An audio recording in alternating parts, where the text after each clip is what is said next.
लग्नाची बेडी या मालिकेच्या आजच्या भागामध्ये आपण पाहणार आहोत. कृष्णा आणि गोदामावशी त्यांच्या रूममध्ये बोलत असतात. गोदामावशीला कृष्णा सांगते की हे नाटक मला आता कंटिन्यू करावं लागणार आहे जोपर्यंत सावी मला मिळत नाही.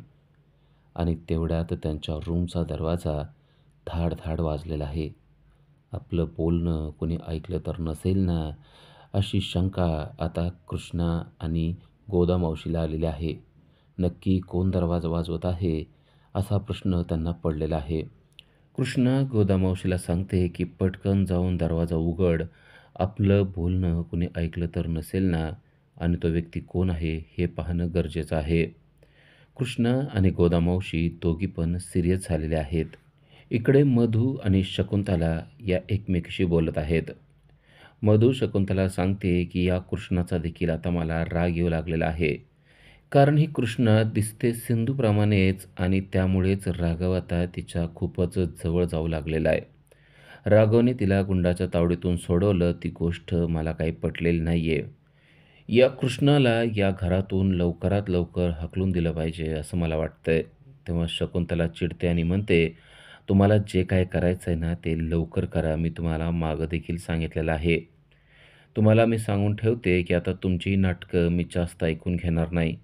राघवबरोबर लवकरात लवकर तुम्ही लग्न केलं पाहिजे.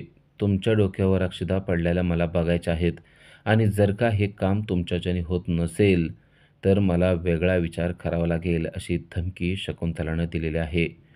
तेव्हा मधू एकदम घाबरते आणि म्हणते की म्हणजे तुम्हाला काय म्हणायचं आहे ते जरा स्पष्ट म्हणा. शकुंतला म्हणते की आपण सगळं स्पष्टच बोलत असतो.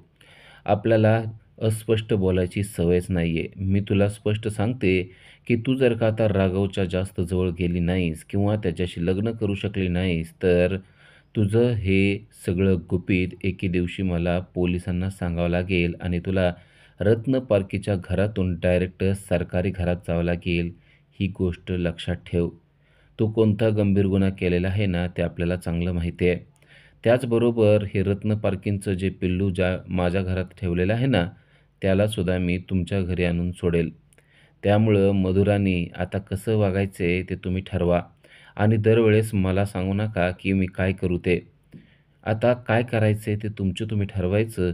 पटकन राघवशी लग्न करायचं आणि जर का ते होत नसेल तर मग जेलमध्ये जाण्याची तयारी ठेवायची. ही गोष्ट मधुराणीजी जरा नीट लक्षात ठेवा, अशी गोड भाषेत शकुंतलाने मधूला धमकी दिलेली आहे. शकुंतलाची धमकी ऐकून खरोखरच मधूच्या पायाखालची जमीनच सरकली आहे. कारण शकुंतला काहीही करू शकते हे मधूला चांगलंच माहिती आहे. इकडे गोदामावशी आणि कृष्णा सिरियस झालेले असतात की नक्की दरवाजाच्या बाहेर कोण असेल. गोदामावशी जाऊन दरवाजा उघडते तेव्हा बाहेर ऋषभ उभा असतो. ऋषभ आत येऊ का विचारतो. गोदामावशी त्याला आत घेते आणि ऋषभ आत येऊन पाहतो. कृष्णाची तब्येत खरोखरच खराब झालेली असते. कृष्णावर गुंडांनी जबरदस्त हल्ला केलेला असतो आणि त्यामुळे तिच्या गळ्याभोवती हाताला देखील मार लागलेला असतो. ऋषभ बाहेरूनच कृष्णाला म्हणतो की मला खरोखरच वाईट वाटलं. तुमच्यावर झालेला हल्ला हा खरोखरच वाईट हल्ला होता. कृष्णा म्हणते, पण तुझ्या त्या लंबूला लवकरात लवकर यायला जमलं नाही का? तो लंबू जर का लवकर आला नसता तर आपण मेलोच असतो. तो लंबू काय करतो तेच कळत नाही. ऋषभ म्हणतो, त्याच्या वतीनं मी तुमची माफी मागतो. पण खरंच मला तुमच्यावर झालेल्या हल्ल्यामुळे खूप वाईट वाटलं. कारण मला तुमच्यामध्ये खरोखरच माझी सिंधू वहिनी दिसते. तुमची आणि दादाची जोडी बघितलं ना की मला खूप छान वाटतं. पण आज झालेल्या हल्ल्यामुळे मी सुद्धा हादरून गेलेलो आहे. तुम्हाला जर काही झालं असतं तर राघवला खूपच वाईट वाटलं असतं. राघव स्वतःला माफ करू शकला नसता असं देखील ऋषभने सांगितलंय. पण कृष्णा म्हणते, हे सगळं असलं तरी आता आपण कृष्ण आहे ना, आणि या कृष्णाचा जीव वाचवणं राघवला आवडतं का नाही मला माहिती नाही, पण त्याने लवकर यायला पाहिजे होतं, अशी तक्रार कृष्णाने मुद्दाम ऋषभकडं केलेले आहे. ऋषभ झालेल्या सर्व प्रकाराबद्दल पुन्हा एकदा कृष्णाची माफी मागतो आणि म्हणतो, खरोखर त्याने लवकर यायला पाहिजे, पण आता तो आला आणि तुमचा जीव वाचला हेही काही कमी नाही आहे. कृष्णा मात्र या गोष्टीवर अजिबात खुश नाही आहे. कृष्णा म्हणते, लंबूने जे काही केले ते काय बरोबर केलेलं नाही आहे. तो लवकर यायला पाहिजे होता, नसेल तर आपल्याला इथून जाऊ द्यायला पाहिजे. आपल्याला हे नाटकच करायला नको. आपण इथं थांबलोय त्यामुळंच हे सगळं काय होतंय. आपण जर आता जास्त थांबलो तर आपला जीव जाणार आहे. त्यामुळं आपण आता थांबायलाच नको असं ती ऋषभला सांगत आहे. ऋषभचं बोलणं झालेलं असतं आणि आता तो कृष्णाच्या रूमच्या बाहेर निघून गेलेला असतो. ऋषभ बाहेर जाताच गोदामावशी कृष्णाला म्हणते की तुला सुद्धा खूप वाईट वाटलं ना, कारण राघवला पण खूप वाईट वाटलेलं आहे तुझ्यावर झालेल्या हल्ल्यामुळे. तेव्हा कृष्ण म्हणते हो, मला देखील या गोष्टीचं खूपच वाईट वाटलेलं आहे. मला राघवला सगळं काही सांगू वाटतं पण आता ती सांगण्याची वेळ नाही आहे. राघवला माझ्यामुळं खूप त्रास होतोय हे त्याच्या डोळ्यामध्ये मला स्पष्टपणे दिसतं. राघवला होणारा त्रास मला सहन होत नाही, पण आता तो सहन करणं गरजेचं आहे. कारण आता जर का राघवला सगळं सांगितलं तर आपल्या हातात आलेली गोष्ट वाया जाईल. त्यामुळे मला शांत बसण्याशिवाय काही पर्याय नाही. पण राघवचे होणारे हाल मला सहन होत नाहीत असं तिने स्पष्टपणे गोदामावशीला सांगितलेलं असतं. तेव्हा गोदामावशी म्हणते की हे दिवससुद्धा निघून जातील. आता तू इतक्या कष्टातून आणि एवढ्या संकटातून बाहेर पडलेले आहेस तर हे काहीच नाही आहे. यालासुद्धा तू अगदी व्यवस्थित तोंड देशील आणि सगळं काही तुझ्या मनाप्रमाणे होईल.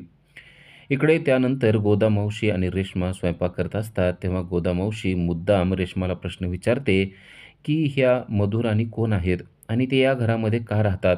त्या नक्की कोण आहेत? तेव्हा रेश्मा देखील म्हणते की त्या कोणच नाही आहेत, तरी देखील इथंच आहेत. आणि तेवढ्यात त्यांच्या पाठीमागून मधू आलेले असते.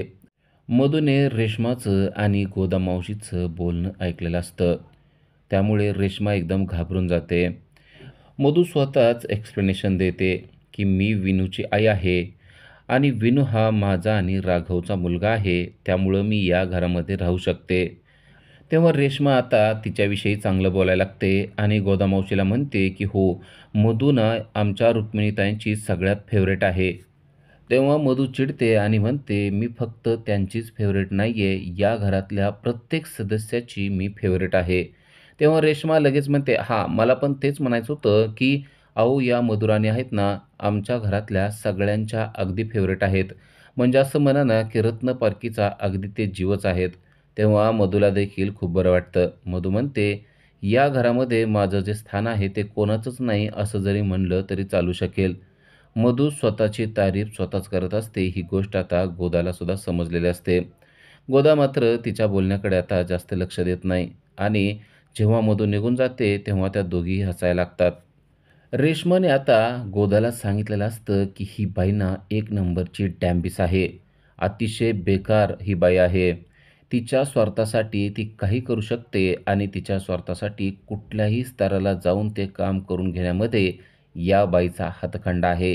हिच्यापासून तू जेवढं दूर राहशील ना तेवढंच चांगलं आहे. असा चांगला सल्ला रेश्माने गोदाला दिलेला असतो. इकडे राघव आता मलमपट्टी आणि मेडिकलचं किट घेऊन कृष्णाकडे आलेला आहे. कृष्णाला खूपच लागलेलं आहे ही गोष्ट त्याला समजलेली असते. कृष्णाने मात्र हाताचं बँडेजसुद्धा काढून टाकलेलं आहे ही गोष्ट तो पाहतो आणि कृष्णाला हाक मारून जाग करत म्हणतो की हाताला बँडेज पण नाही आहे, हात दुखतोय का, बरं वाटतंय का? तेव्हा कृष्णा त्याला म्हणते आपल्याला जे काय होतंय ते होऊ दे, पण तू इथं अजिबात थांबू नको. आपल्याला तुझा तोंड देखील बघायचं नाही आहे. तेव्हा तो म्हणतो काय झालं? कृष्णा म्हणते तू लवकर यायला पाहिजे होतं, आपण त्यामुळे तुझ्यावर नाराज आहे. कृष्णाच्या जवळ तो बसतो आणि तिला बँडेज करायचा प्रयत्न करतो. तेव्हा कृष्णा चिडते आणि म्हणते आपल्या जवळ अजिबात तू बसायचं नाही आणि आपल्याला टचेस करायचा अजिबात प्रयत्न करायचा नाही. तुला माहिती आहे ना आपल्याला असल्या गोष्टी पटत नाहीत. तू आत्ताच्या आत्ता माझ्या रूममधून बाहेर जा असं मुद्दाम कृष्णा त्याला बोलत असते. राघव म्हणतो पण मी तुझी मदत करण्यासाठी आलेलो आहे आणि गुंडांच्या तावडीतून मीच तुला सोडवलं आहे. तेव्हा कृष्णा म्हणते हो, अजून 2 मिनिट उशीर झाला असता तर आपल्या डेड बॉडीलाच तू घरात घेऊन आला असता. आपल्याला तुला बोलायचंच नाही, आपण तुझ्याशी का बोलतोय असं म्हणून ती त्याला उठायला लावते आणि बँडेज ना आपल्या आपण करू शकतो, पट्टी आपली आपण गुंडाळू शकतो असं म्हणून त्याच्या हातातली पट्टी काढून घेते आणि आता एका हाताने दुसऱ्या हाताला बँडेज करत बसलेले असते. राघवला माहीत असतं की हिला ते करता येणार नाहीये. त्यामुळे राघव तिथून निघून जात नाही. उलट त्याच रूममध्ये खुर्चीवर जाऊन बसतो आणि स्वतःचा मोबाईल बघत बसतो. कृष्णा म्हणते, "तुला दुसरी रूम नाही आहे का?" तेव्हा तो म्हणतो, "अख्खं घरच आपलं आहे. त्यामुळं आपल्याला कोण म्हणू शकत नाही की इथून जा म्हणून." कृष्णा म्हणते, "ठीक आहे. आपण पण आपल्या हाताला मलमपट्टी करू शकतो. आपल्याला देखील कोणाची गरज नाही आहे." असं म्हणून फर्स्ट एड बॉक्समधील पट्टी काढून ती स्वतःच्या हाताला गुंडाळण्याचा प्रयत्न करत असते. पण ते तिला अजिबात जमत नसतं. ते गुंडाळण्याचा प्रयत्न करत असताना पट्टी तिच्या हातातून निसटून खाली पडत असते. राघव ते सर्व पाहत असतो आणि त्याला खूपच गंमत वाटत असते. त्याला माहीत असतं की काही करून कृष्णाला आपली मदत घ्यावी लागणार आहे आणि त्याशिवाय तिला हाताला पट्टी बांधता येणार नाही. राघव पुन्हा एकदा तिच्या जवळ जातो आणि तिला म्हणतो की मी तुमची मदत करू शकतो. तरी देखील कृष्णा म्हणते की आपले आपण करू शकतो. तुला कळत नाही का? आपण करतोय ना. लगेच उठून तू कशाला आलेला आहेस? आणि आपण सांगितले आपल्याला नो टचेस. आपल्याला अजिबात आवडत नाही तू टच केलेलं. त्यामुळे तू आपल्या जवळ येऊ नको. तू आत्ताच्या आत्ता इथून जा, असं ती पुन्हा त्याला बोललेले असते. आता तो अजून एकदा गंमत पाहत बसलेला असतो. कृष्णाला काही केल्या एका हाताने दुसऱ्या हाताला पट्टी बांधता येत नसते. आता कृष्णासुद्धा थकून गेलेले असते. तिला कळतं की आपल्याला ही गोष्ट जमणार नाही. राघव पलीकडं थांबून हसत असतो. ती म्हणते, "तुला खूप हसू येतंय ना? मला किती त्रास होतोय याची जाणीव तुला नाही का?" तेव्हा राघव म्हणतो, "मला सगळी जाणीव आहे ना, म्हणून तर मी तुझ्याजवळ आलो होतो." असं बोलून तो आता तिच्याजवळ बेडवर बसतो आणि तिला बँडेज करण्यासाठी मदत करू लागतो. राघवने तिचा हात हातामध्ये घेतलेला आहे. राघवने जेव्हा तिचा हात हातात घेतलेला असतो, तेव्हा कृष्णाला म्हणजे खरं तर सिंधूला खूपच छान वाटत असतं. राघव आपली काळजी घेतोय या गोष्टीमुळे तिला बरं वाटत असतं. तरी देखील अधूनमधून ती आरडाओरडा करून असं दाखवत असते की आपण या गोष्टीमध्ये अजिबात खुश नाहीये. आता राघवने तिचा हात हातात घेऊन त्याला मलम लावलेला असतो आणि त्यावर प्रेमाची फुंकर देखील मारलेली असते. कृष्णा त्याच्याकडं पाहतच राहते. राघवचं हे प्रेम कृष्णाला खरं तर मनापासून खूप आवडलेलं असतं. पण या गोष्टीची जाणीव मात्र तिला होऊ द्यायची नसते. आता कृष्णा मात्र शांतपणे राघवकडून उपचार करून घेत असते. राघव देखील अतिशय प्रेमाने तिच्या हाताला मलम लावल्यानंतर तिला पट्टीसुद्धा बांधतो. कृष्णा एकटक त्याच्याकडं पाहत राहते. राघव आपली आत्तासुद्धा किती काळजी करतोय हे तिला जाणवतं. तेवढ्यात ऋषभचा फोन येतो आणि राघव फोन उचलू शकत नसतो. त्यामुळे तो फोन आता कृष्णाने उचललेला असतो आणि तो लाऊडस्पीकरवर असतो. ऋषभला ती गोष्ट माहीत नसते. ऋषभ फोन उचलल्याबरोबर म्हणतो, "दादा मला माफ कर." तेव्हा राघवच्या लक्षात येत नाही. तो म्हणतो, "काय झालं? कशाबद्दल माफ करू?" तेव्हा तो म्हणतो, "मी पाठवलेले गुंड हे खूप उशिरा आले. ते ट्रॅफिकमध्ये अडकून बसले होते." आता कृष्णाला समजलंय की तिच्यावर झालेला हल्ला यामध्ये ऋषभ आणि राघव यांचा हात आहे. आपल्याला टचेस करायचं नाही. आत्ताच्या आत्ता तुझा हात सोडून दे, असं म्हणून कृष्णा त्याच्यापासून लांब निघून जाते. तेवढ्यात गोदा येते आणि विचारते, "काय झालं? तू आरडाओरडा का करते?" तेव्हा कृष्णा सर्व काही सांगते. आपल्यावर झालेला हल्ला हा राघवने केलेला आहे. ते सगळे गुंड राघवचे होते आणि त्यामुळेच आपला जीव धोक्यात होता. राघव आपल्या जीवाशी खेळत आहे. राघवला बघायचंय की आपण नक्की कोण आहे. ती राघवला म्हणते, "तुला बघायचंय ना आपण सिंधू आहे का कृष्णा आहे आणि त्यामुळेच तू आपल्यावर हल्ला केलाय ना. उद्या तू आपल्याला गाडीच्या खालीसुद्धा ढकलून देशील. आता या घरामध्ये राहण्यात काही अर्थ राहिलेला नाहीये. आपल्या जीवाला इथं खूप मोठा धोका आहे. आपण जर का काही क्षण थांबलो तर तू आपल्याला मारून देखील टाकशील." असं म्हणून ती गोदाला म्हणते की आपलं सामान पॅक कर. आपल्याला आत्ताच्या आत्ता या घरातून निघून जायचं आहे. राघव तिला थांबवण्याचा प्रयत्न करत असतो. राघव म्हणतो, "असं काही झालेलं नाहीये. ते गुंड माझे नव्हते, पण मी तुला हल्ल्यातून वाचवलंय ही गोष्ट तुझ्या लक्षात येत नाही का?" कृष्णा म्हणते, "हा देखील तुझा काहीतरी प्लॅन असेल. आता आपल्याला तुझ्या प्लॅनमध्ये अडकायचंच नाहीये. नव्हे आपल्याला इथे थांबायचंच नाहीये. आपल्याला तुझा चेहरा देखील बघायचा नाहीये. गोदामावशी आत्ताच्या आत्ता चल." असं म्हणून ती बाहेर पडत असते. इकडे रेश्मा धावत पळत रुक्मिणीकडे आलेली आहे आणि झालेला सर्व प्रकार ती रुक्मिणीला सांगते की कृष्णा कायमचं घर सोडून चाललेला आहे. पण रुक्मिणीवर काही फरक पडत नाही. रुक्मिणी म्हणते ती जाऊ शकत नाही. एवढे मोठे पैसे मिळत आहेत तिला, शक्य आहे का तिने या घरातून जाणं? तेवढ्यात कृष्णा तेथे जाते आणि म्हणते, "आपण खरोखरच हे घर सोडून चाललेलो आहे. तुम्हाला हे सांगायलाच आलो आहे. कारण तुमचा मुलगा आहे ना, तो अतिशय वाईट माणूस आहे. तुमच्या मुलानं काय केलं आहे तुम्हाला माहीत आहे का? तुमच्या मुलाने माझ्यावर गुंडांमार्फत हल्ला केलेला आहे." हे ऐकल्यावर मधूला आता धक्का बसलाय. नक्की गुंडांनी हिच्यावर हल्ला केला आणि ते गुंड राघवचे होते असं ते का म्हणत आहे? आपलं काही सत्य तर बाहेर येणार नाही ना? या गोष्टीमुळे मधू घाबरून गेलेली आहे. पण राघव आता शांतपणे उभा आहे. कारण राघवला समजलंय की आपण चूक केलेली आहे आणि आता त्या चुकीला काहीतरी शिक्षा रुक्मिणीकडून आपल्याला मिळणार आहे. खरोखरच आता कृष्णा घराच्या बाहेर पडत असते. उद्याच्या भागामध्ये आपण पाहणार आहोत की कृष्णा कोणाचंच काही ऐकत नाहीये आणि घराच्या बाहेर चाललेलीच आहे. कृष्णाने बॅग भरलेले आहे.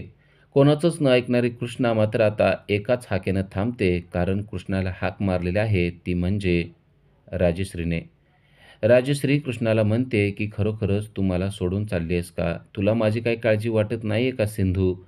तेव्हा कृष्णा पाठीमागं पाहते. राजश्रीच्या आवाजामुळे कृष्णा जागेवरच थांबलेला आहे.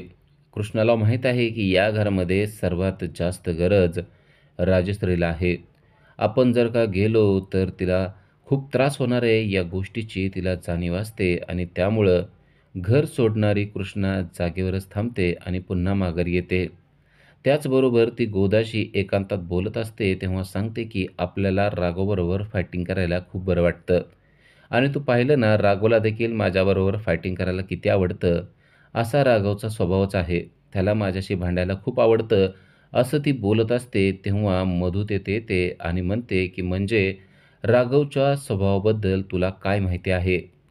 आता कृष्णा याचं एक्सप्लेनेशन कसं देईल ते आपल्याला पुढील भागातच पाहता येणार आहे. अशाच अपडेटसाठी आजच आमच्या चॅनलला सबस्क्राईब करा. थँक